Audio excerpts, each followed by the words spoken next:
Well, there you have it. You know, it never ends with liberals. They just always act the same. I had a really good liberal friend for a while here in this new town that I moved in with, and we're like neighbors. I mean, I like him. I like him. I think he's all right, pretty cool, and he's my neighbor. You know, I want him to be my friend.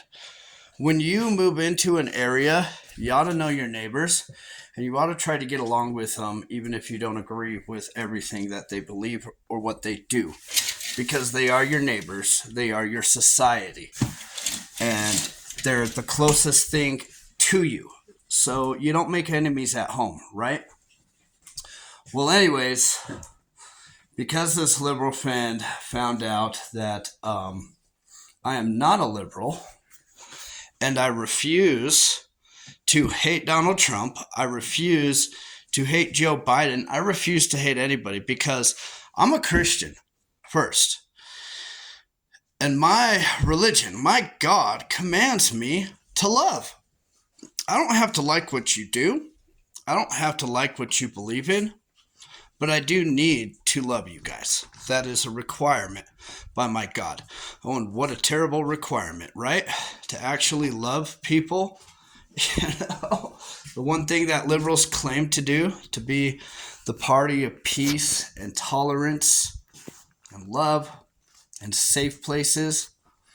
Dude, this guy, literally, every freaking day, every morning, he gets up, he watches MSNBC. He blasts that stuff as loud as he can so all the other neighbors can hear it too. I can hear it. I don't know if it's because he's partially deaf. I don't really mind. The noise doesn't bother me that much, so I've never complained about it. You know, and if he is partially deaf, he has every right to be able to hear. But anyways, he came to me today and he was in a very angry, aggressive mood that Trump just gave $1.7 billion to the insurrectionists on January 6th of taxpayers' money. Oh, okay, cool. Do you know it would have actually cost us a lot more to actually keep them in prison? Those innocent people that didn't do anything, they didn't commit any violent acts.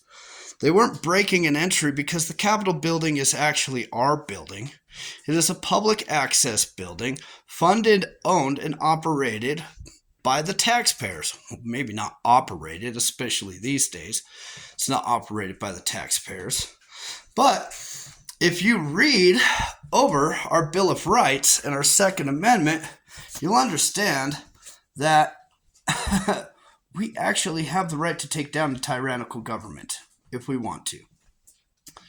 And that wasn't even my point, but eventually that's where it was headed. But he came to me with the information that he was saying a cop got pew-pewed and so many other police officers got injured, and then I guess his story changed from the cop getting pew-pewed to, oh no, he just got tasered.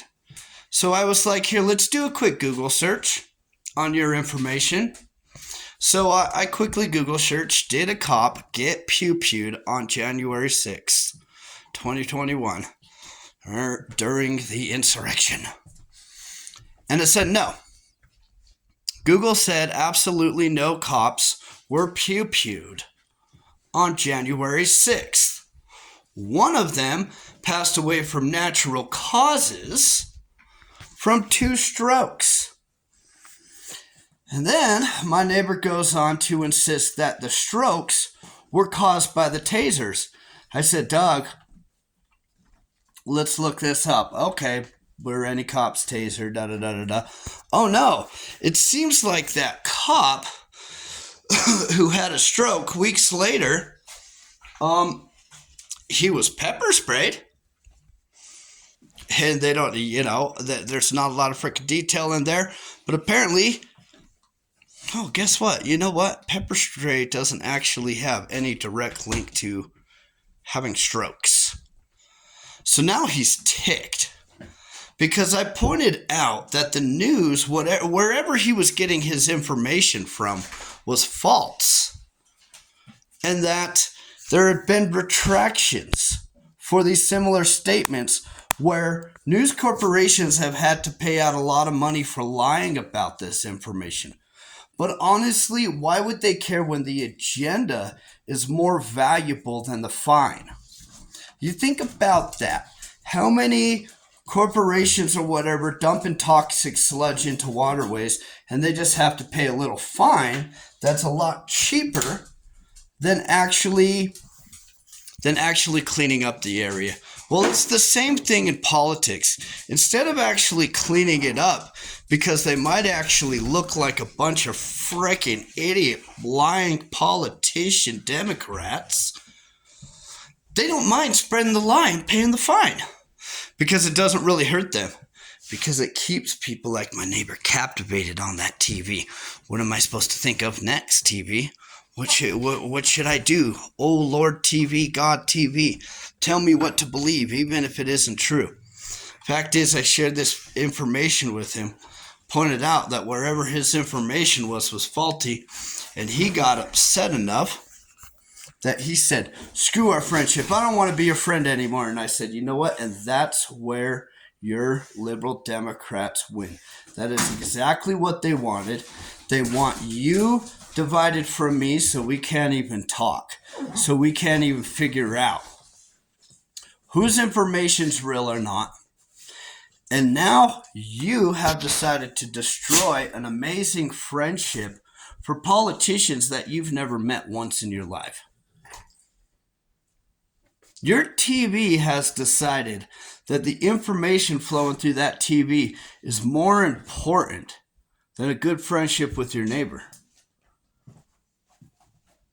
All the stuff that we've done for each other, all the good times that we've had, all the amazing conversations that we've had. And he doesn't look for the Bible for the answer. He has decided to let the TV determine what to do with his life, who to cut in and out of his life.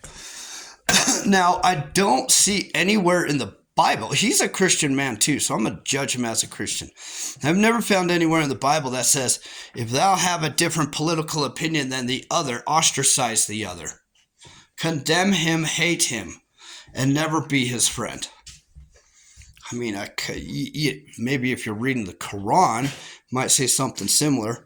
Oh no, but it's religious. So, but their religion is political.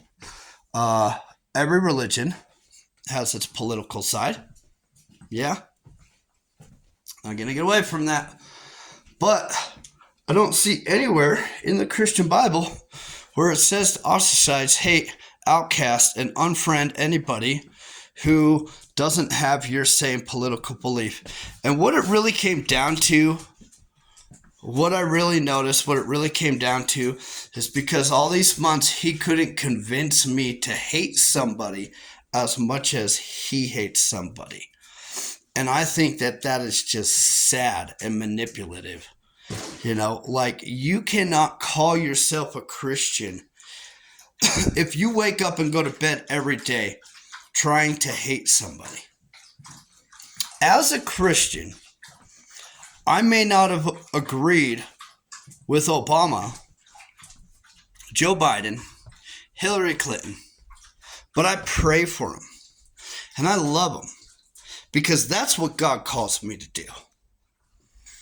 And I notice a lot of Christians, conservative or liberal, who choose hate on both sides.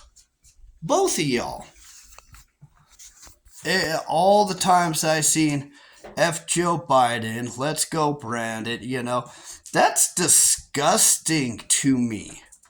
I don't agree with Joe Biden or his politics, but you guys are nasty. You guys are terrible, dude. He definitely ain't Christian.